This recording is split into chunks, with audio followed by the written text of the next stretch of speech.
انہوں نے کہا پتہ تو کرو، جو سالوں تک ہماری کفالت ہوتی رہی تو معاملہ کیا ہوا؟ جب لوگوں نے خبر گیری کی تو پتہ چلا جس دن سے امام زین العابدین کا وصال ہوا ہے اس دن سے یہ کھانا اور یہ لنگر ہمارے گھر آنا بند ہوا ہے۔ پھر وہ بیوہ عورتیں روئیں، پھر وہ یتیم بچے تڑپے، اور پھر جب ان کے حالات اس قدر زیادہ آزردہ ہوئے پھر پتہ چلا کہ یہ کہیں اور سے نہیں آتا تھا، یہ زہرا پاک کے لال کا طریقہ تھا، یہ مولا علی شیر خدا کے پوتے کا کمال تھا کہ وہ یہ چیزیں یہاں پہنچایا کرتے تھے۔ بھائیو،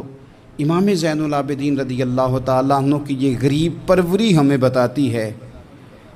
کہ اگر تم لوگوں کے آنسو پوچھو گے نا